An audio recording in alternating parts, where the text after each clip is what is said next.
اگر آپ کہتے ہیں نبی کی بیٹیاں 4 ہیں، آج سے اسی لمحے سے ریسرچ شروع کیجئے، جا کے پوچھئے گا کسی بھی اپنے مرضی کے مولانا سے کہ جب ہمارے نبی کی شادی ہوئی تو عمر مبارک کتنی تھی؟ شادی ہوئی نبی کی تو عمر مبارک کتنی تھی؟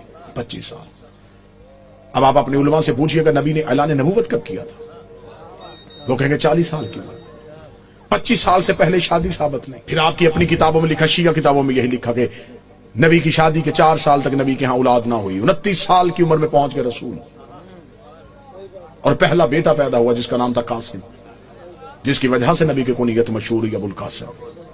ٹھیک ہے، 25 سال سے پہلے شادی نہیں، 29 سال سے پہلے اولاد ثابت نہیں۔ پھر سنی عقیدے کے مطابق نبی نے 40 سال کی عمر میں اعلان نبوت کیا، شیعہ عقیدے کے مطابق 40 سال کے بعد اظہار کیا، نبی پہلے دن سے نبی تھے۔ چلے ٹھیک ہے، سنی بھائیوں کا عقیدہ 40 سال کے بعد اعلان نبوت کیا۔ پھر سنی کتابوں میں لکھا ہوا ہے کہ نبی نے اعلان نبوت سے 5 سال قبل اپنی 3 بیٹیوں کا عقد معاذ اللہ ثم معاذ اللہ 3 مشرکوں سے کروایا ہوا تھا۔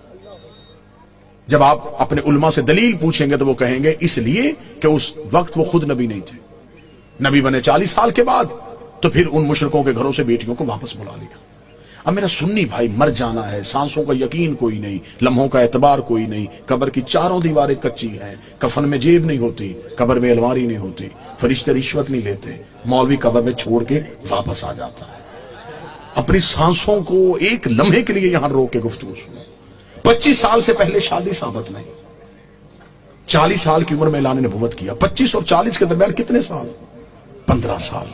5 سال تک اولاد نہیں ہوئی، 15 میں سے 4 نکل گئے، 11 سال۔ 5 سال تک آپ کی کتابوں میں لکھا ہے 5 سال پہلے نبی نے شادیاں کر لی تھی، تو پھر 11 میں سے اور 5 نکال دو، 6 سال۔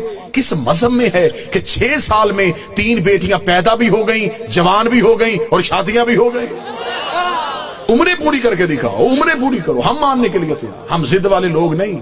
یہ کیسے ہو سکتا ہے کہ کوئی نبی کی اولاد ہو اور ہم انکار کریں؟ اگر ہم نبی کی 1 بیٹی مانتے ہیں تو ہم باقی 3 کو کیوں نہیں مانتے؟ ہم انہیں بھی مانیں گے، آپ ثابت کر کے دکھاؤ۔